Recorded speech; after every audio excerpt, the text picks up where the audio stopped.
Bismillahirrahmanirrahim. Assalamualaikum warahmatullahi wabarakatuh. Bagaimana kabarnya anak-anak ibu semuanya? Anak kelas 4A dan kelas 4B yang soli dan soliha. Semoga kalian semuanya selalu dalam lindungan Allah Subhanahu wa Ta'ala, diberikan kesehatan selalu, dan tentunya selalu semangat ya dalam belajar.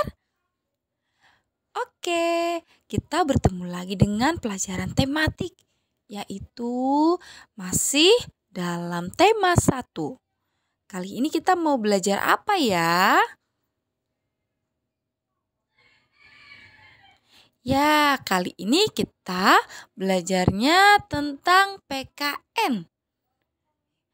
Tentang keragaman suku dan budaya.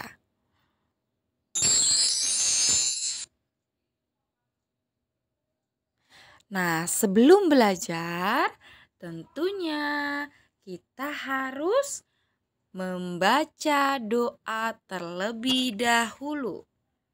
Membaca doa sebelum belajar. Sama-sama ya dari rumah masing-masing. Bismillahirrahmanirrahim.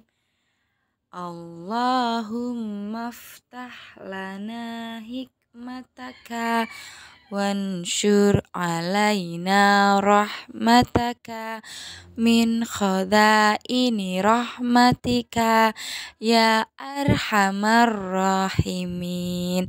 Rabbi zidni ilma warzuqni fahma. Allahumma la sahla illa ma ja'altahu sahla wa anta taj'alul hazna idza syi'ta sahla. Amin. Tentunya kita harus selalu berdoa kepada Allah Subhanahu wa Ta'ala ya, supaya dilancarkan dalam belajarnya. Kita mulai belajarnya. Nah, di sini Ibu akan membahas tentang keberagaman suku dan budaya. Wah, di sini ada gambar, ada anak-anak masyarakat Indonesia yang memakai pakaian adat yang berbeda-beda. Nah, negara kita itu sangat kaya sekali dengan keanekaragaman suku dan budaya, yaitu terdapat ribuan pulau, ribuan suku bangsa, tarian, bahasa, rumah adat, agama, serta kebudayaan daerah yang dimiliki dari daerah masing-masing. Itu semua merupakan kekayaan yang dianugerahkan oleh Tuhan, yaitu Allah Subhanahu wa Ta'ala. Seperti kemarin yang sudah pernah dijelaskan, Indonesia itu terdiri dari berbagai macam suku. Ada suku apa saja sih? Suku Batak, suku Minang, suku Jawa, suku Sunda, dan lain-lain. Ada makanan tradisional, ada senjata tradisional. Nah, itu nanti kita akan bahas pada pelajaran IPS. Nah, lanjut ya. Keanekaragaman tersebut merupakan titipan Tuhan yang harus kita jaga, bukan untuk dihilangkan. Ya. Jadi, apabila kita berbeda atau Indonesia kan mempunyai keanekaragaman suku dan budaya dan agama, itu tidak menjadikan kita serta-merta menjadi terpecah belah atau saling bertengkar. Namun harus bersatu. Ya, kita harus menjaga ya. Semua berada dalam Negara Kesatuan Republik Indonesia. Jadi, walaupun sukunya berbeda, walaupun agamanya berbeda, tetap negaranya satu sama, yaitu apa? Indonesia. Dan kita harus saling menjunjung tinggi nilai-nilai kerukunan ya. Jadi tidak boleh bertengkar.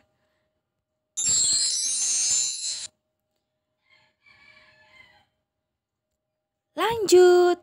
Di sini ada gambar semacam apa ya? Ada tarian tradisional. Nah, gambar di atas hanya sebagian dari keragaman yang dimiliki bangsa Indonesia. Ribuan suku bangsa yang memiliki kekhasan masing-masing itu membentuk keragaman. Bentuk keragaman merupakan kekayaan yang dimiliki bangsa Indonesia yang harus diapakan, ayo? Siapa yang tahu? Keragaman itu harus dilestarikan ya, supaya tidak punah. Lanjut ya.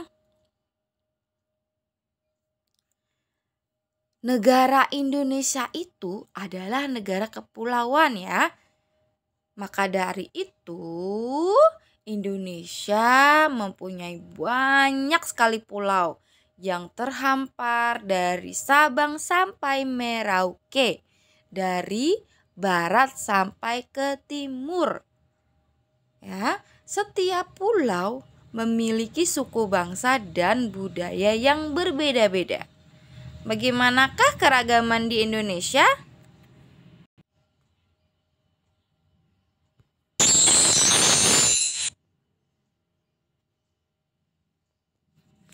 Keragaman di Indonesia contohnya misalkan di dalam rumah terdapat anggota keluarga yang harus saling membantu. Ayah, ibu, anak, dan anggota keluarga lain harus bekerja sama untuk mewujudkan rumah yang bersih dan nyaman. Walaupun di dalam rumah itu berbeda-beda, namun di dalam rumah itu kita harus mewujudkan rumah yang bersih dan nyaman. Apa saja sih pekerjaan yang ada di rumahmu? Sangat banyak bukan? Untuk menciptakan rumah yang bersih dan nyaman, perlu ada kerjasama antara anggota keluarga. Dengan kerjasama, pekerjaan pun akan cepat selesai.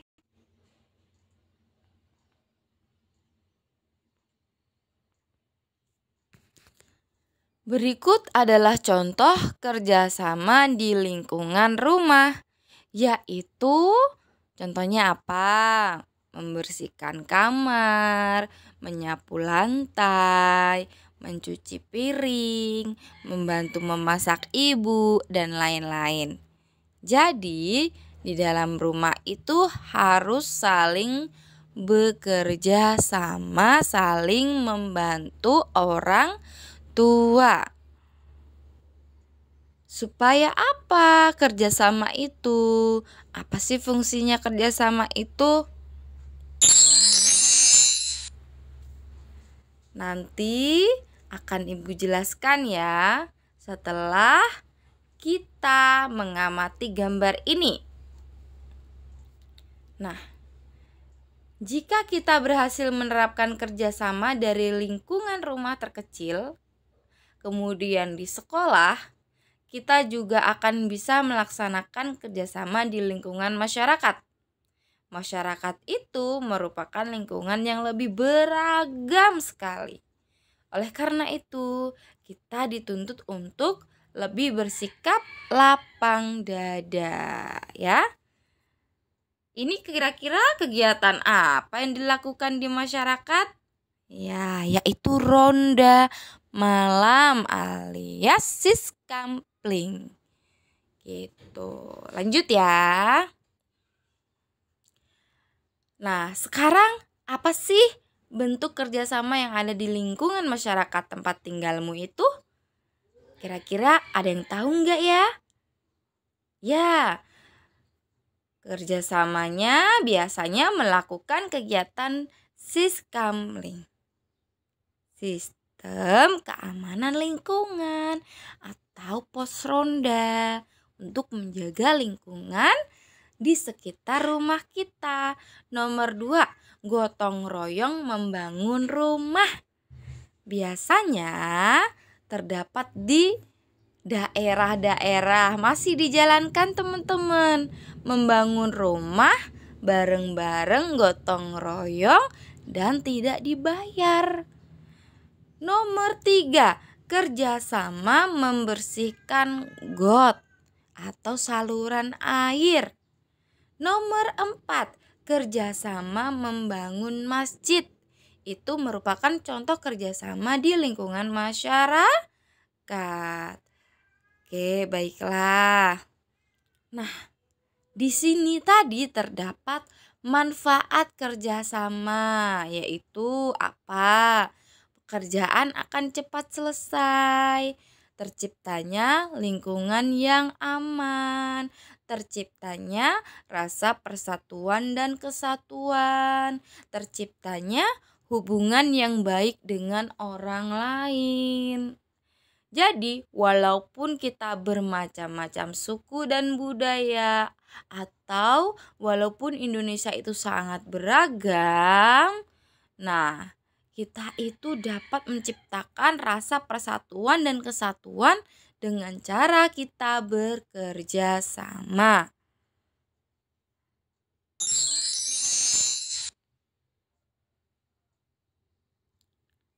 Nah, ilustrasinya gimana, Bu? Gambarannya kerjasama itu kenapa bisa fungsinya pekerjaan menjadi cepat selesai dan kita bisa menjaga rasa persatuan dan kesatuan.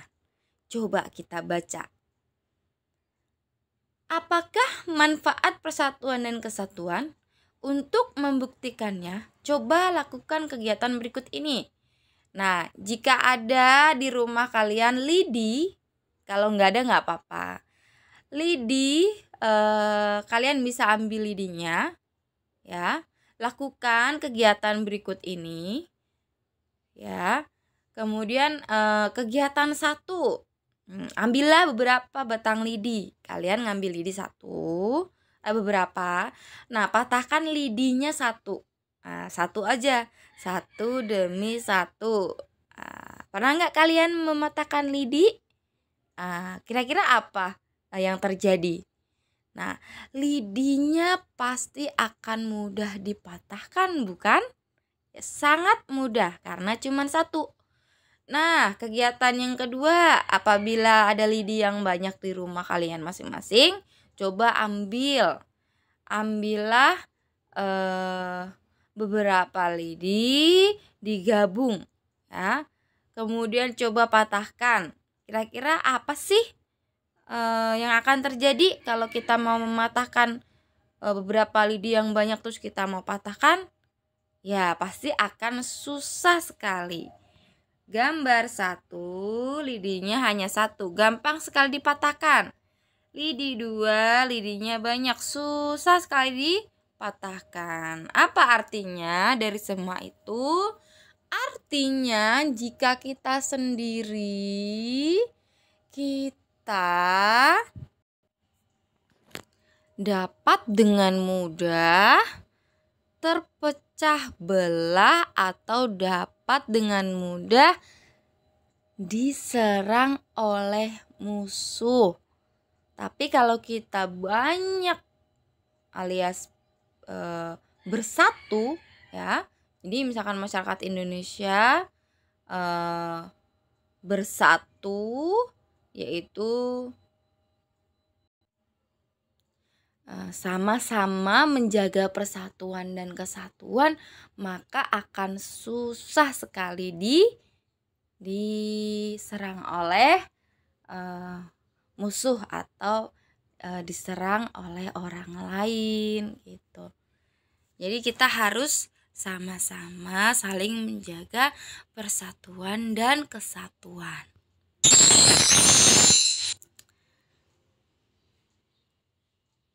Nah, coba amati perbedaan di antara tetanggamu. Apakah suku dan agama mereka? Ya. Di sini ada berbagai macam suku dan budaya dari berbagai macam daerah. Misalkan ada Pak Nasution yang berasal dari Medan, ada Pak Wardi dari Jawa, Pak Lim dari Singkawang, Pak Acep dari Bandung, dan Pak Limena dari Ambon. Mereka berasal dari berbagai macam suku. Kemudian ada juga yang beragama Islam, ada yang beragama Kristen, ada Hindu, ada Buddha, ada Konghucu. Nah, biasanya penduduknya itu berasal dari berbagai macam suku. Banyak suku bangsa yang pindah ke kota. Mereka datang dari luar daerah atau pulau. Mereka hidup bersama di lingkunganmu. Mereka semuanya adalah penduduk Indonesia yang baik. Ya, jadi walaupun agamanya berbeda, sukunya berbeda, kita tetap menjaga persatuan dan kesatuan. Oke. Meskipun dari berbagai suku bangsa, mereka juga hidup rukun sebagai tetangga. Mereka dapat bekerja sama dan saling membantu.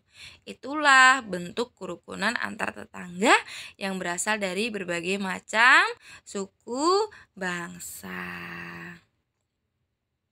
Alhamdulillah. Penjelasan dari Bu Yuyun cukup sampai di sini saja ya. Nanti insya Allah lanjut akan dijelaskan oleh Bu Reka. Baiklah, kita membaca hamdalah bersama-sama yuk. Alhamdulillahirabbil alamin. Subhanakallahumma wa bihamdika asyhadu alla ilaha illa anta astaghfiruka wa atubu ilaik. Ya, Bu Yun pamit dulu. Wassalamualaikum warahmatullahi wabarakatuh.